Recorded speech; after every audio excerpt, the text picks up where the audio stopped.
dream, the impossible dream, to fight the unbeatable foe, to bear with unbearable sorrow, to run where the brave dare not go, to right the unrightable wrong, to love pure and chaste from afar, to try when your arms are too weary, to reach the unreachable star. This is my quest, to follow that star, no matter how hopeless, no matter how far, to fight for the right without question or pause, to be willing to march into hell for a heavenly cause. And I know if I'll only be true to this glorious quest, that my heart will lie peaceful and calm when I'm laid to my rest, and the world will be better for this, that one man, scorned and covered with scars, still strove with his last ounce of courage to reach the unreachable stars. This is my quest, to follow that star, no matter how hopeless, no matter how far, to fight for the right without question or pause, to be willing to march into hell for a heavenly cause. And I know if I'll only be true to this glorious quest, that my heart will lie peaceful and calm when I'm laid to my rest, and the world will be better for this, that one man, scorned and covered with scars, still strove with his last ounce of courage to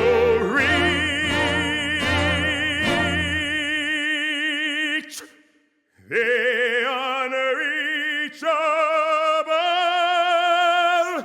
star.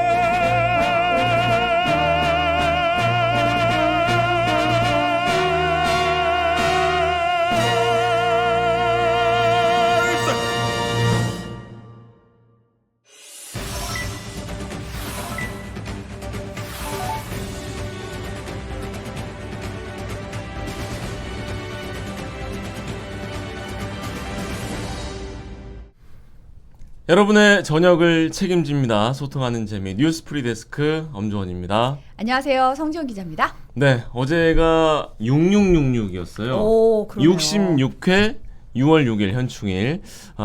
우리 선조들의 희생을 기리고 또 감사하고 의미를 되새기는 뜻깊은 날인데, 솔직히 말하면 이게 더 떠올라요. 휴일인데 왜 일요일이야, 이런 생각도 그렇죠. 있었어요. 직장인분들은 다 아쉬워하는 분들 많았어요. 네, 공감하실 텐데, 특히나 대체 공휴일이 그거밖에 없대요. 추석, 설, 어린이날. 근데 이제 좀 늘어난다고요? 네. 네. 올해 광복절, 개천절, 한글날, 아 그렇게 많이요? 성탄절까지. 네네네. 뭐 난리가 났어요. 다 주말과 겹쳐가지고. 직장인분들 쾌재를 부르시겠네. 그러니까 네. 대체 공휴일이 늘어나야 된다 이런 목소리가 좀 많았었는데요. 네네. 여야가 6월 임시국회에서 대체 공휴일을 확대하는 법안을 처리하는데 서로 의견을 모았다고 합니다. 네. 그렇군요. 모든 근로자가 쉬지는 못하잖아요. 그쵸, 이 그쵸. 휴일도 양극하다 이런 얘기가 좀 많은데 좀 다 쉴 수 있는 그런 현실이 됐으면 좋겠다는 바람이 네, 듭니다. 저도 매 주말 고정 근로자로서 공감이 가는 그러니까요. 바입니다. 네네네. 오늘 노래부터 소개를 해드릴게요. 네. 빌로바 TV님이 방송 전에 쓰셨어요. 오늘 내 노래 나왔으면 좋겠다 하셨는데 나갔습니다. 드디어 네. 브라이언 스톡스 미첼의 The Impossible Dream, 맨 오브 라만차 네. OST.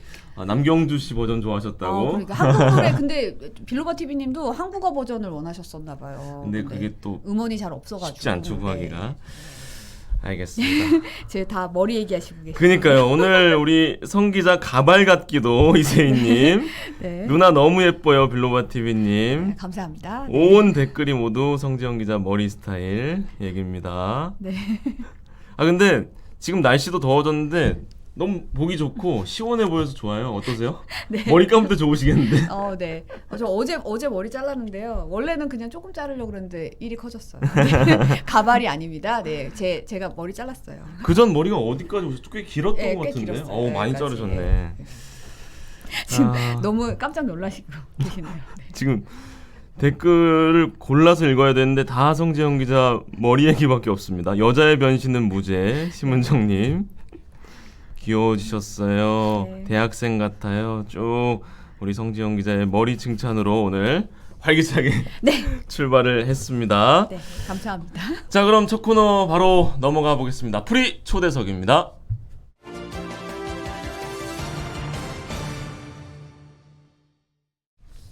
네, 프리 초대석 오늘 손님은요 기획 취재팀 양효걸 기자입니다. 어서 오십시오. 어서 오세요. 네. 열화와 같은 환영 감사합니다. 오늘 이 스튜디오에 처음 오셨다고요? 예, 여기 어떠세요? 처음 왔는데 이게 쭉쭉 이 뻗어나가는 어떤 기운. 처음에 사실 이제 어떻게 다르죠. 보면은 애플이 이 창고에서 시작할 때부터 사실 저쪽에 인터뷰룸에서 굉장히 좀 헝그리하게 시작을 했었는데 네네. 이게 또 이게 사세가 확장하듯이 이렇게 아, 좋은 네. 스튜디오에서 또 보니까 스튜디오도 바뀌었고 조명도 다. 조명도 예, 바뀌었고 오늘 원샷 카메라가 또 원샷 양효걸 카메라도 기자를 있고 예. 비출 겁니다. 네. 원샷 카메라 많이 봐주시고요. 지금 명찰이 살짝만 틀어달래요. 그래요? 네. 네. 감사합니다. 안 그래도 지난번에 이사나님이 양홍걸 기자님 지난번에 못 나오셨는데 괜찮으시죠? 예, 저는 뭐 음. 사실 전혀 네. 뭐 바로 당일날 검사를 받아서 음성을 받았는데 이게 굉장히 또 이 방역 선제적으로 굉장히 격리하시는군요. 굉장히 좀 이렇게 촘촘하게 돼 있더라고요. 그래서 네. 아주 좀 오래전에 식사를 한번 했는데 그것 때문에 조금 지난번에 안타깝게 조심하는 게 네. 좋죠. 예. 아무래도 그래서. 좀 조심하는 게 좋으니까. 네. 안 그래서 그래도 그날 지난번에 전화 출연. 네, 전화 네. 인터뷰 전화, 대체해가지고 정 의원님이 전화 인터뷰에 이은 실물 영접이라고. 네. 예. 그날 그 노 팀장님이 대신 대장님이, 대타로 예, 출연해서 예. 네, 활약을 펼쳤는데 어떻게 평가하십니까? 사실 뭐 한 단어로 요약하자면 위기감, 위기감. 내 그럼- 자리가 없어질 수도 있다. 뭐 사회생활 위기감? 잘하시네요. 예, 이런 앞에서 듣고 있거든요. 너무 못해하는데요. 지금 마스크에 가려져 있는데도 막 눈이 웃고 계셔. 눈이 막 반짝반짝하고 아니 있어요. 뭐노 선배하고는 이게 또 특수 관계이기 때문에 아니 그런 거죠. 뭐 회사 생활이 뭐 네. 그런 거 아니겠습니까? 빌로바팀이 네. 전화 찬스남이라고. 다 기억하시네요. 아, 삐까번쩍님이 전화 연결 그 기자시군요. 그 전화 연결이 인상 깊었나 봐요. 사회생활의 정석 빌로바 TV님. 네. 알겠습니다. 거리의 경제, 거리와의 그 경제와의 거리를 좁히는 거리의 경제 총 5편이 나갔다고 들었는데요. 예, 지금은 5편이 방송 나왔습니다. 저희 어머니 굉장히 좋아하시고요. 궁금합니다. 어머니 네. 어머니 굉장히 많이 좋아하시고 나오고 많이 나오고. 지금까지 나왔던 것 야, 중에 제일 많이 엄청나게 나온 많이 나온다 얘 모르면서 예전에 아. 사실 리포트를 하면 보도에서 이제 스탠드업이라고 해서 그 일부분을 사실 한 얼굴을 10초 드러내지 않습니까? 길어야 15초. 예. 얼굴 안 나갈 때도 많잖아요. 그렇죠. 그냥 네. 그 이제 오디오 리포트를 할 때도 많은데 이거는 사실 오프닝과 클로징에 다 나오니까 근데 부모님이 되게 좋아하시더라고요. 네. 일단 반응은 너무 감사하게도 이 어떤 이런 새로운 포맷이나 네. 설명 방식에 대해서 되게 호평을 해주시는 분들이 많았습니다. 그래서 그리고 또 부족한 부분도 이제 새로 시작했으니까 많았기 때문에 저희가 열심히 좀 보완을 해서 좀 다듬어 나가려고 좀 하고 있습니다. 예. 네. 네. 이렇게 그렇군요. 좀 새롭게 포맷을 하는데 그 보도국 반응은 어떤가요? 아, 보도국 반응까지는 아직 저 살펴보진 못했는데 일단은 이제 좀 참신하다. 사실 제가 이제 경제부 기자로 출입을 했을 때도 리포트를 만들 때도 좀 아쉬움이 남았던 부분들을 이제 이걸로 좀 해보려고 했던 거거든요. 좀 쉽게 친절하게 좀 설명해보자. 네네. 그냥 뭐 한 줄로 이렇게 읽고 지나가지 말고. 근데 그런 부분에서 아마 좀 뭐 좋아하신 분들이 있지 않았나 이런 생각이 좀 듭니다. 예. 근데 저번에 네 편은 저희가 후루룩 예, 하고 예. 속성으로 좀 살펴봤었는데 네. 그러고 나서 이제 거래경제 5편이 미국 금리 언제 올릴까 예. 하면서 테이퍼링 편에 예. 대한 내용이 있었어요. 사실 이제 4편이 이제 미국이 금리를 올리면 우리는 어떻게 되나. 음. 왜냐하면 사실 미국이면 굉장히 뭐 큰 나라긴 하지만 먼 나라 아니겠습니까? 네네. 그래서 금리를 올리는 게 우리나라 경제는 어떤 의미인가에 대해서 4편에서 했었는데 그러면 이제 당연히 큰 영향이 있다. 뭐 이런 결론인데 그럼 언제 올리냐 대체 언제 올리게 그렇게 되냐라는 거 이제 시점을 좀 가늠해 볼 수 있는 이제 저희가 힌트를 좀 드리는 거였죠. 네네. 5편에서는. 그래서 이제 여기에 이제 테이퍼링이라는 단어가 등장하는데 사실 말이 생소해요. 좀 어렵습니다. 예. 테이퍼링이라는 게. 그 의미부터 좀 설명을 예, 해주시죠. 테이퍼링이라는 건 사실 이제 이게 어떻게 보면은 굉장히 많고 되게 그 흐름이 강하던 게 이 차차 줄어드는 거 이제 테이퍼링이라고 하거든요. 줄어드는 거. 예.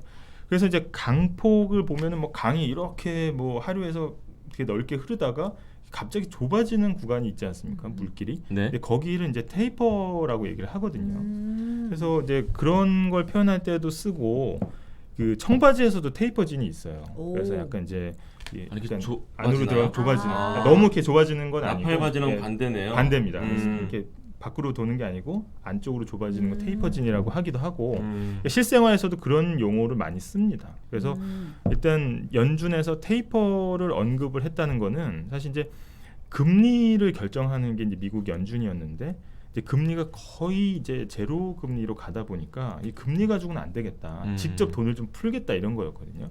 그러면서 이제 자산을 계속 사들이기 시작했습니다. 채권 같은 걸.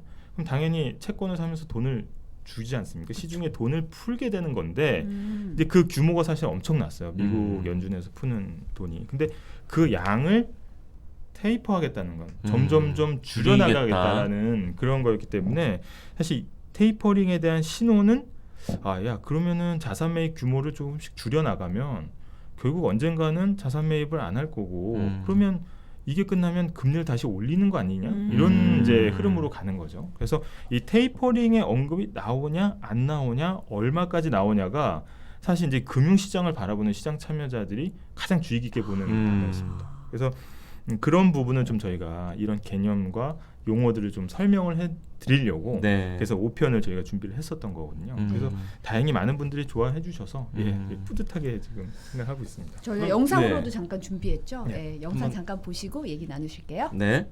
강이나 하천의 폭이 점점 줄어드는 거 본 적 있으신가요? 이렇게 영어로 테이퍼는 원래 많았던 것이 점점 줄어드는 걸 뜻합니다. 그렇다면 미국 연준에서 한다는 테이퍼링은 어떤 걸 의미하는 걸까요?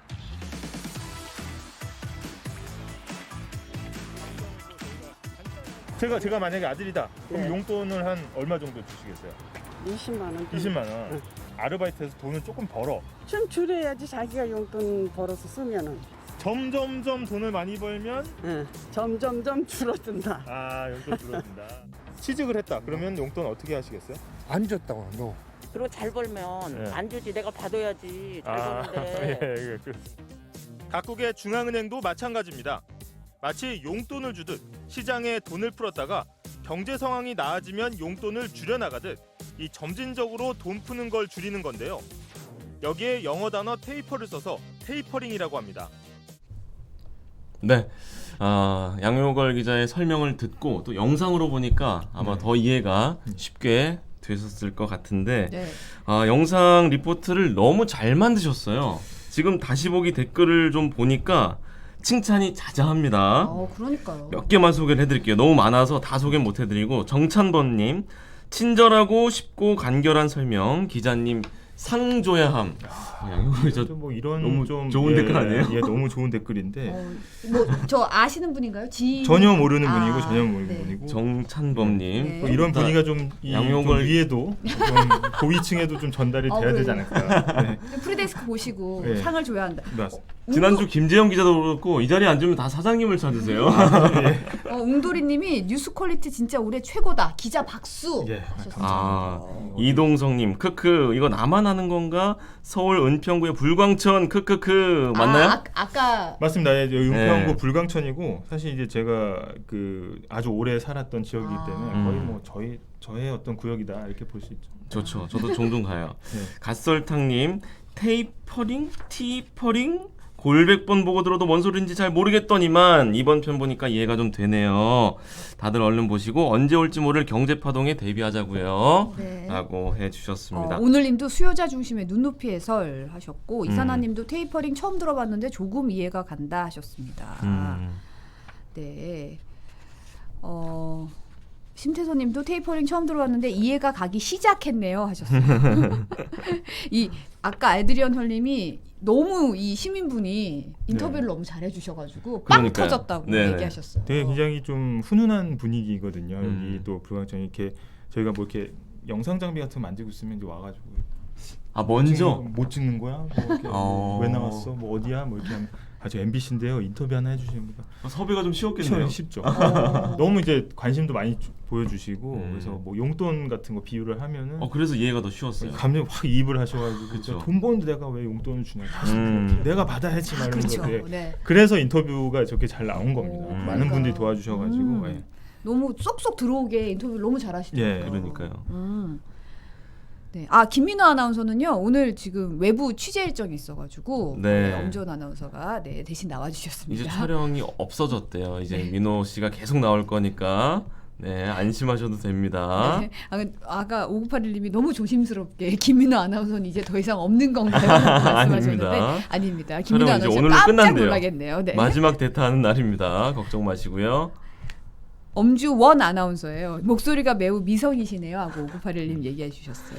네. 아까 노재필 기자는 엄지원이라고 하시는데 좀 열심히 해야겠네요. 근데 이제 본론으로 다시 네네. 돌아가자면 네네. 아까 테이퍼링을 테이프를 바르는 걸로 생각하신 분도 있으셨던 뭐 것 그런 같아요. 개념은 아니고 네. 사실 이제 테이퍼라는 게 아까 말씀드렸듯이 이제 점점 많은 게 점점 줄어드는 이렇게 좁아지는, 가늘어지고 예. 좁아지고 뭐 이런 그 뜻이잖아요. 뭐 서울 요금소나 고속도로 요금소 보면은 이제 이렇게 넓어졌다가 차선이 줄어드는 모양이 있지 않습니까? 네네. 그런거나 사실 이 말이 유래된 거는 이제 운동 선수들이 엄청나게 혹독한 많은 양의 운동량을 유지를 하다가 이게 시합이 가까우면 가까울수록 그 운동량을 서서히 줄이면서 체력을 이제 비축하는 컨디션 조절하고요. 컨디션 조절할 때 네네. 그때 테이퍼가 사실 거기서 유래했다고 하더라고요. 그래서 이제 그런 개념 여러 방면에서 쓰이는 단어네요. 예, 맞습니다. 근데 지금 경제학적으로 그리고 금리 현상에서 보자면 풀린 돈이 많으니까 네. 확 줄이면 안 되니까 아주 서서히 돈을 서서히 어쨌든 줄여가요. 양을 줄여나가야 되겠다 이런 네. 뜻이잖아요. 시중에 푸는 돈의 양을 점점 줄여나가는 거죠, 점차적으로.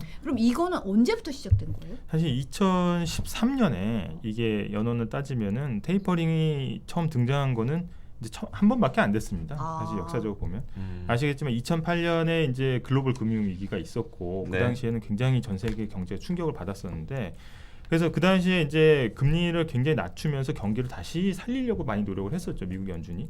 그래서 이제 서서히 이제 경기가 살아나는 모습을 보이니까 2013년에 그러면은 이제 이 양적 완화, 그러니까 돈을 계속 푸는 거에 대해서 우리가 조금씩 줄여 나가겠다라는 2013년에 테이퍼링 선언을 하거든요. 연준이 이제.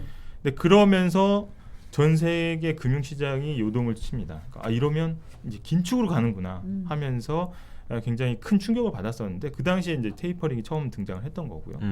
그러면서 사실 이제 미국 경기가 계속 이렇게 가고 있었는데 이제 코로나 위기가 터진 거죠.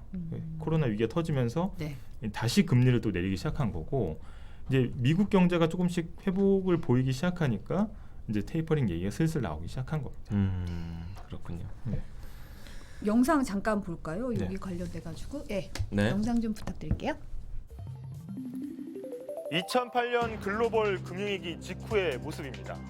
이 전 세계적인 위기에 이 부동산 가격과 실물 경기는 곤두박질 쳤습니다.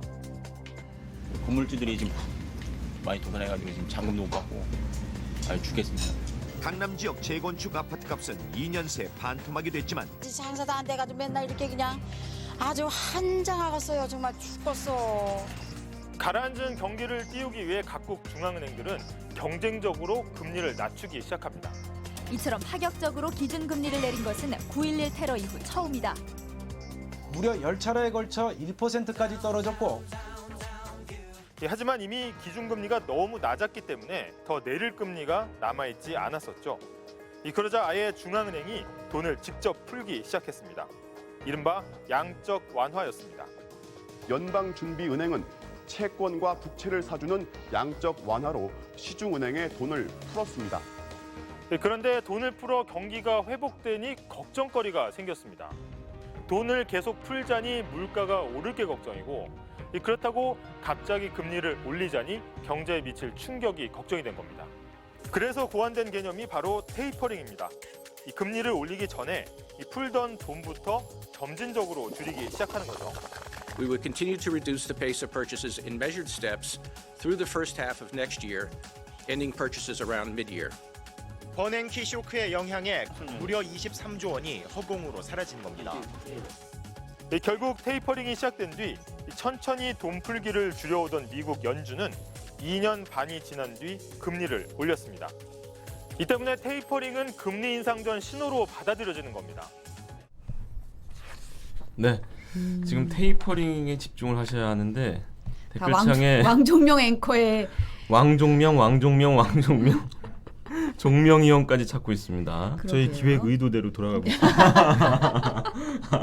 찾았을 때 이걸 꼭 넣어야겠다 생각하시는 건가요? 시선을 강탈하기 위해서 사실 이 예전에 이제 아카이브라고 하는 과거 뉴스 자료를 찾다 보면은 정말 어떻게 보면 정보의 보고거든요. 아까 저희도 막 찾으면서 물론 찾는 작업은 굉장히 힘든데 찾다 보면 저런 게 찾아집니다. 저도 이제 개인적으로 아는 분이기 때문에 선배이기 때문에 이분이 그분이 맞나 하면서 확인해서 이제 그 영상을 한번 시청자한테 이런 적이 있었다. 저희 아카이브는 어떻게 보면 싸이월드보다 더한 흑역사의 보고입니다. 성지영 기자의 모습도 있겠네요. 그럼요. 그거는 뭐 궁금한데요? 추후의 특집으로. 좋습니다. 노재필 기자도 같이. 자, 근데 지금 그 설동경님이 테이퍼링 한다고 거짓말 아니야? 이런 지금 댓글을 남겨주셨어요. 그러니까 일단 테이퍼링이 시작되면 무조건 인상되는 건 아니지만 확률이 높아지는 건가요? 일단은 테이퍼링이 시작이 되면 사실 금리 인상은 불가피하다고 봐야 됩니다. 근데 다만 이제 그 시점이 과연 언제가 될 것인가가 이제 초미의 관심사고. 시점의 문제군요. 언제 올릴 거냐? 그 이제 테이퍼링이 사실 이제 금리 인상의 전조다, 사전 신호다 이렇게 읽히는데 그렇게 따지면은 이제 테이퍼링의 언급, 우리는 테이퍼링을 해야 될 필요가 있겠다라는 이제 공식적인 언급과 실제 테이퍼링에 들어가는 시점, 그 다음에 그 뒤에 테이퍼링이 종료되는 시점과 그 이후에 금리를 인상하는 시점이 이게 어느 정도의 간격을 두고 나타날 것이냐가 사실 제 관심인 거죠. 어차피 이게 돈이 많이 풀리고 경기가 살아나면 물가를 잡기 위해서 어쨌든 금리를 올릴 수밖에 없는 거거든요. 그렇게 따지면 사실 시점이 가장 중요한 문제가 될 것 같습니다. 2008년에도 세계적인 경제 위기가 있었잖아요. 네. 현재 상황도 그때랑 좀 비슷하다고 볼 수 있는 건가요? 일단은 이건 뭐 제 개인적인 생각이지만 이게 여러 가지 해석이 있습니다, 물론. 근데 제가 사실 개인적으로 코로나 이 사태가 발발했을 때 제가 해외에 있었거든요. 근데 공부를 하고 있었는데 학교에 있었습니다. 석사를 하고 있었는데 그 교수님이 그런 얘기를 했었어요. 그러니까 저는 이제 경제사를 전공했기 때문에 과거 역사를 이렇게 많이 하시는데 2008년 금융위기는 사실 이제 투자은행들이 갑자기 줄도산을 하면서 금융 시스템 자체가 망가진 위기였다고 얘기를 하거든요. 그래서 그 금융 시스템 자체를 회복하는 데 시간이 오래 걸렸던 겁니다. 그러니까 여기서 뭐 담보로 해서 채권을 발행하고 예를 들어 돈을 빌리는 그런 과정, 이게 금융 중개가 완전히 망가졌기 때문에 이걸 되살리는 데 시간이 걸렸다면 사실 코로나 위기는 사실 감염병 위기지 않습니까? 그쵸.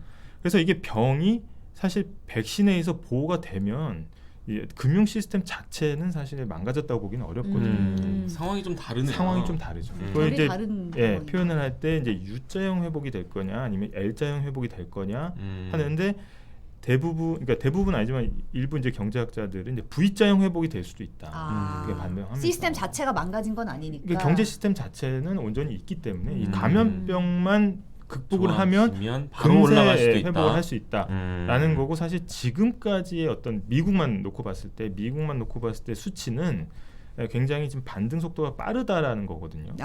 그렇게 따지고 보면 2008년 금융위기랑 봤을 때 테이퍼링과 금리 인상 시점 굉장히 오래 걸렸었는데 좀 그렇게 따지면 좀 있다. 당겨지는 거 아니냐 이런 추측들이 나오고 있는 거예요. 그래서 지금 앞으로 계속 봐야 되는 이제 신호들은 이제 실제로 물가가 얼만큼 오르느냐 가파르게, 그다음에 이제 실업, 고용 이런 것들이 어떻게 좀 우호적으로 나오느냐 이런 것들 좀 주의 있게 봐야 됩니다. 근데 아직까지는 회복 속도가 2008년 금융위기에 비해서는 상당히 빠르다. 그래서 그렇게 따지면 금리 인상이나 그 앞선 테이퍼링도 좀 그 시기가 당겨지는 거 아니냐. 사실 지금은 미국 연준이 그 이전까지 선언한 거는 2023년까지는 우리가 금리를 올리지 않겠다 이렇게 선언을 했었거든요. 근데 사실 그것도 이제 그 시점에 가서 경제 상황들을 보고 판단을 하는 것이기 때문에 그런 전망도 수정될 가능성도 있다 충분히. 지금 주식 하시는 분들이 많아서 그런지 테이퍼링 시작하면 주식은 어떻게 되느냐 이런 댓글도 올라오고 또 다시 보기 댓글에는 어쩌다 보니 님이 금리 오르면 국내 채권형 펀드는 어떻게 되느냐 이런 질문도 주셨어요.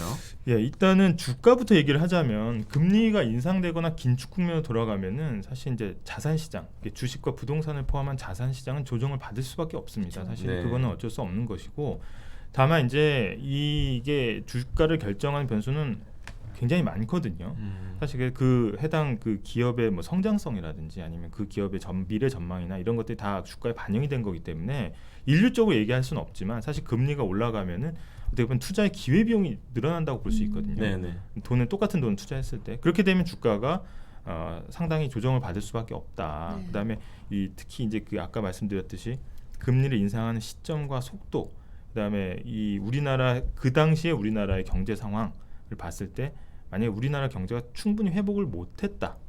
이제 미국 금리는 올랐는데 그리고 긴축 국면으로 돌아섰는데 우리는 회복을 잘 못했다라고 하면 어떻게 보면은 자산 시장이 굉장히 조정받을 가능성이 크다 이렇게 볼 수가 있습니다.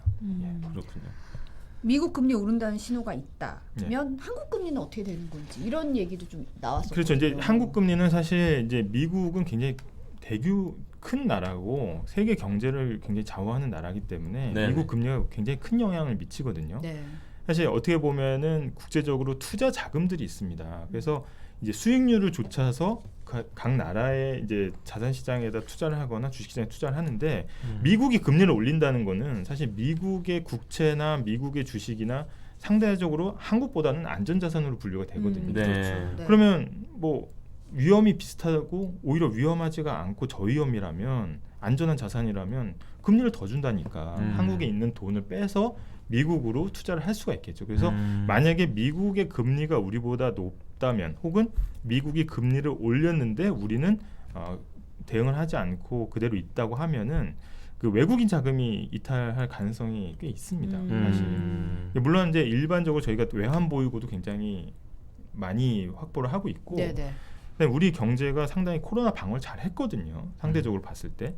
그래서 이제 뭐 신흥국 중에서도 굉장히 안전한 편에 속하기 때문에 대규모 뭐 자금의 이탈이라든지 뭐 위기가 올 만큼의 어떤 그런 자본 이탈이 생길 가능성은 그렇게 크지는 않습니다. 많은 전문가들이 그렇게 얘기를 하고 있지만 아무래도 우리 경제에 어떤 악영향을 줄 수 있고 유동성 측면에서는 어쨌든 조정 국면이 올 수 있을 수밖에 없습니다. 그러다 미국이 금리를 올리면 이제 우리도 반드시 올린다라는 보장은 없지만 상당히 우리 역전되지 않도록 금리를 올려야 되거든요. 저희도 그렇게 되면 이제 우리나라 국내 금리가 올라가면 국내 어떤 경제 상황에 약간 좀 악영향이 있을 수가 있습니다. 그러니까 지금 조지 마이클님이 조금 다른 의견 주셨는데 금리 인상은 테이퍼링 끝나야 들어갑니다. 금리 인상 걱정은 시기상조입니다. 시점 얘기를 해주셨어요. 그래서 뭐 맞는 일리 있는 지적입니다. 그래서 테이퍼링이 마무리돼야 사실 금리 인상이 되는 건데 제가 말씀드리는 거는 아까 2008년 금융위기와 비교를 해서 말씀드렸듯이 그러니까 기존의 어떤 금융위기에서 회복 국면 이 어떤 이 과정이 상당히 좀 속도가 빠를 수 있다. 코로나 위기에서는 감염병에 의한 위기이기 때문에 이 기간이 서로 좀 단축될 수 있다. 그렇기 때문에 약간 이제 가파른 금리 인상이나 그 시점이 좀 당겨질 거에 대해서 좀 미리 대비할 필요가 있지 않느냐, 그쵸. 보수적으로 접근해야 되지 않느냐 이런 의견을 전달해드리는 거예요. 네. 예. 자, 알겠습니다. 그러면 네. 네. 그리고 이제 다음 얘기도 해봐야 하는데 다음 편 거리의 경제가 리쇼어링 예고도 좀 해주시죠. 네, 리쇼어링이랑 사실 이제 이 제조업에 관한 건데요. 네. 사실 예전에는 굴뚝 산업, 그러니까 공장을 많이 지어서 물건을 공산품을 많이 만들어내는 제조업을 나라 밖으로 보내는 좀 그렇죠. 있었거든요. 이렇게 서비스업 위주로 고도화한다거나 아니면 이제 이 전통적인 제조업은 뭐 중국이나 아니면 더 저임금의 국가로 이렇게 내보내려는 움직임이 있었어요. 있었는데 네. 사실 그런 부분에서 확실히 흐름이 바뀌고 있다라는 이제 그 사안 전달해드리려는데 거기에 핵심 키워드가 바로 리쇼어링입니다. 리쇼어링. 네, 리쇼어링. 그러니까 의미부터 알려주세요. 의미는 뭐냐면 쇼어라는 건 이제 해안선을 얘기하는 거거든요. 네. 해안. 그러니까 이 저임금을 찾아서 다른 나라로 공장을 보내는 걸 오프쇼어링이라고 합니다. 해안을 떠나는 거죠. 그런데 그걸 갖다가 다시 끌어오는 걸 리쇼어링이라고 합니다. 예. 그래서 공장을 유치하면 사실 생산비는 올라갈 수밖에 없습니다. 왜냐하면 인건비가 높은 국가로 다시 들어오는 거기 때문에 미국이나 한국 같은 경우에는. 하지만 일자리가 많이 생기고요. 사실 이제 코로나 사태를 겪으면서 사실 제조업이 좀 안보적인 측면이 많이 부각된 면도 있습니다. 네. 예. 다시 조망이 됐죠. 다시 조망이 됐습니다. 굴뚝을 공장을 갖고 있는 국가와 같지 않은 국가가 확연하게 대응 방법에서 차이가 났으니까. 네, 사실 제가 이제 영국에 잠깐 있을 때도 당시에 이제 영국이 코로나 상황이 굉장히 심각했거든요. 네네. 심각했는데 이게 PPE라고 하는 이제 그 의료진들을 이렇게 보호해주는 장비 있지 않습니까? 네네. 뭐 마스크라든지 어떤 가리개라든지 아니면 이제 방역복 같은. 사실 이 물량이 제때 공급이 안 돼가지고 이 대영 제국 영국이 굉장히 곤혹을 치렀거든요. 사실 예전에는 이제 제조업들을 이제 오프쇼어링을 하면서 특히 이제 동구권이나 아니면 이제 유럽 쪽에 오프쇼어링을 하고 금융 산업으로 고도화를 많이 시켰었는데 이게 갑자기 코로나 터지니까 아무리 돈이 많아도 그쪽도 유럽도 난리가 났으니까 돈을 살 수가 없는 거예요. 사실 그쪽도 물량이 부족하고 그러면서 사실 이제 일단 전통적인 제조업 이런 어떤 공장 산업에 대한 어떤 이제 재평가가 사실 이루어졌다고 보거든요. 그래서 리쇼어링이라는 흐름은 계속 있었지만 코로나가 한꺼번에 이걸 좀 촉발시킨 측면이 있다. 그래서 이런 전 세계적인 흐름 속에서 우리의 리쇼어링 전략은 뭐냐? 그럼 리쇼어링 하면 우리나라에 어떤 영향이 있냐를 이제 다음 편에서 다음 편에서 또 쉽게 한번 좀 설명을 해보려고 하고 있습니다. 순리님이 제조업이 무너지면 팬데믹에서 살아남을 수가 없죠 하셨습니다. 맞습니다. 맞는 말씀입니다. 네, 이제 오늘 또 컷이 계속 나오고 있네요. 또 버텨야 되는데 이거. 컷두 밀로바 TV님 로제필 팬클럽에서 나오셨습니다. 오늘 너무 고생 많으셨고요. 오늘 너무 쏙쏙 들어오는. 네, 감사합니다. 저희 이제 쉬운 컨텐츠를 좀 만들기 위해서 노력을 하고 있는데 사실 이게 좀 아이디어를 많이 이제 좀 구상을 해야 되고 그런 측면이 좀 있습니다. 그래서 사실 만드는 게 쉽지는 않아요. 쉽게 설명해주고 이렇게 이해를 얻는 게 하지만 최선을 다한다는 좀 말씀을 드리고 싶고 리쇼어링 이후에는 또 저희 팀에서도 로드맨 또 제작하기 때문에 로드맨도 좀 많이 사랑해주시고 또 앵커로그도 있습니다. 저희 팀에. 그렇죠. 거리의 경제 앵커로그 로드맨. 로드맨. 네, 여기 쭈루루. 지금 좀 더 해야 되나요? 이제 그만 버텨야 될 것 같아요. 홍보가 더 들어오기 전에. 고맙습니다. 감사합니다.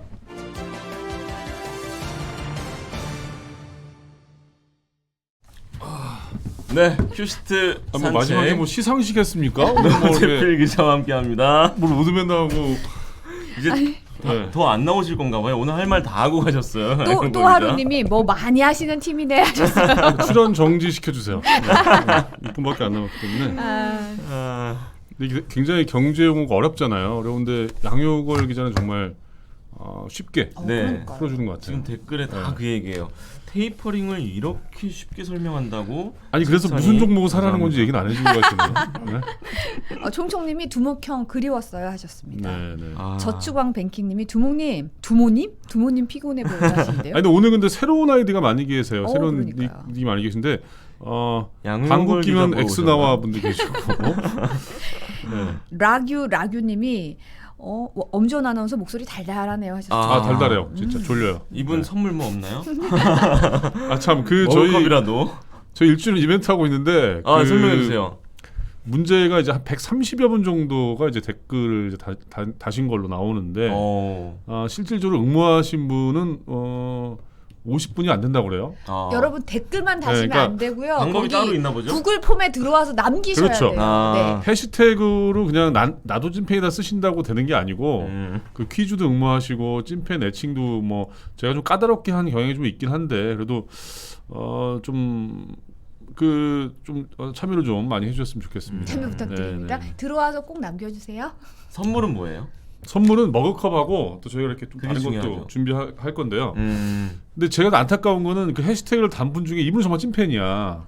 근데 응모를 안 하셨어. 어떻게 해야 돼 이거 나중에. 그러니까 형식적으로도 좋으니까 구글 폼에 꼭 남겨주시면 좋을 것 같습니다. 네. 박수빈님이 댓글 구글 폼 다 하셨대요. 잘하셨습니다. 잘하셨습니다. 네. 만점이시네요. 차밍 요분도 찐팬이시잖아요. 위원회 선정국 위원회께서 한번 올려주시죠. 그 채팅 창에다가 댓글로 주소를. 네. 자 오늘 큐시트 산책을 가보겠습니다. 네. 오늘도 뉴스가 아주 그냥 빡빡하고 큐시트가 정말 뉴스가 정말 알찹니다. 네, 알찬데 저희가 숨진 공군 이중사 유족이 국선 변호인을 직무유기 혐의로 이제 고소를 했는데 그 고소장을 저희가 이제 입수를 해가지고 오늘 단독 보도를 할 건데요. 그 직무유기 말고도 피해자의 신상 정보를 누설한 어떤 그런 정황들이 그 법무실 자체에서 그래서 이게 좀 기본의 기본도 지키지 않은 어떤 그런 행태가 좀 안타깝거든요.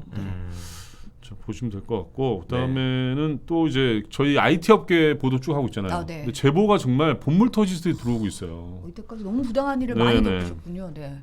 그러니까 이게 IT 업계 그동안 계속 억눌려 왔다가 터지는 것 같아 지금. 근데 저희한테 들어온 제보는 카카오의 최고위직의 폭행 사건이거든요. 2016년도에 있었던 사건인데 5년 지났네요. 네, 지났죠. 근데 그 로비에서 직원한테 폭언을 하고 멱살을 잡고 뭐 이런 다른 직원들이 보는 앞에서. 근데 피해 직원은 그만뒀어요. 근데 이 가해자는 지금 뭐 자회사 대표로 가 있고 피해자가 떠나고 가해자는 그렇죠. 그 현실을 저희가 또 고발할 겁니다. 네. 그리고 오늘 또 이제 어처구니없는 사건이 하나 판결이 어처구니없는 판결이죠. 굉장히 당혹스러운데 보고 깜짝 놀랐어요. 네네 강제징용 피해자들이 일본 기업을 상대로 낸 손해배상 청구 소송이 각하가 됐어요. 네. 그게 뭐냐면 이제 소송 요건 자체가 안 된다고 판단한 거예요. 재판부가. 네. 근데 이제 3년 전 대법 판결을 뒤집는 판결이라는 게 문제가 되는 것이고 그다음에 오늘 같은 경우는 이제 재판 일정을 좀 기습적으로 앞당겨가지고 이제 선고를 했거든요. 정작 그 피해자랑 피해자 가족들은 재판 정인 많이 가지를 못했다고 그래요. 갑자기 앞당겼어요. 네네네. 근데 그 이유를 뭐라고 얘기했냐면 법정의 평온을 위해서 그렇게 했다. 법정의 평온이요? 그러니까 법정의 평온함을 위해서 일정을 앞당겼다 이런 식으로 이제 법원에서 얘기를 해가지고 좀 피해자 측에서 상당히 좀 당혹스러워하면서 좀 많이 격분을 하고 좀 분노하고 계신 상황입니다. 법정이 무너질 일이죠. 즉각 항소하기로 했고요. 네.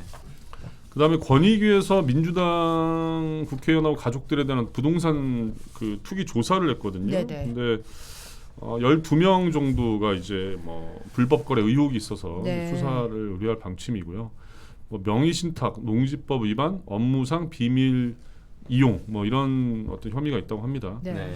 실명은 공개하지 않았는데 민주당에서 앞으로 이제 실명들이 나오겠죠 앞으로. 그렇죠. 그렇게 되면 민주당에서 어떻게 이 의원들을 또 할 건지에 대한 어떤 논란이 일고 있습니다. 자, 그다음에 하나은행의 갑질 이건 뭐냐면요. 소상공인들 중에 어떤 분이 이제 대출 받으러 갔는데 네. 무슨 뭐 카드 주거래 은행을 뭐 바꾸고 뭐 여러 가지 조건을 내건 거예요. 은행. 아, 소상공인 대출 받으러 갔는데요. 네, 갔는데 문제는 이 돈이 나라 돈으로 사실 대출해 주는 거기 때문에 대행을 해주는 거지 뭐 그렇죠. 은행 대출 받는 게 네, 아니잖아요. 뭐 근데 주거래 은행까지 바꾸라 말아. 그렇죠. 그래서 너무한 거 아닙니까? 이분 입장에서는 절박한 마음으로 갔는데 뭔가 굉장히 좀 기분이 당연히 안 좋을 테고, 그렇죠. 그다음에 불쾌하고 그래서 제보를 해주셨습니다. 네.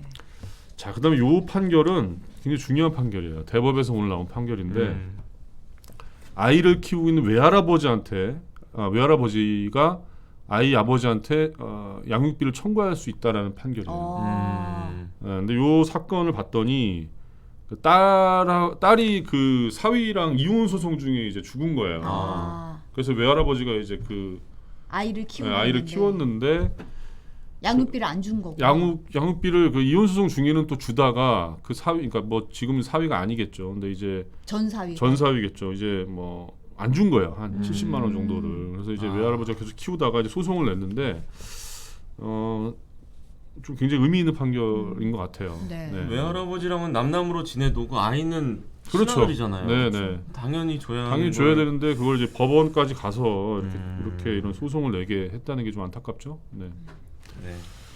자, 그다음에 뭐 다른 기사도 많이 있는데 오늘 뉴스 뭐 보시면 될 것 같고요. 네. 또 뭐 오늘 굉장히 그 헤어스타일에 화제가 됐습니다. 오늘 시작과 끝은 성재영 기자의 머리였습니다. 잘 어울리세요, 굉장히. 봐주시고요. 내일 다시 돌아오겠습니다. 여러분 고맙습니다. 네, 감사합니다.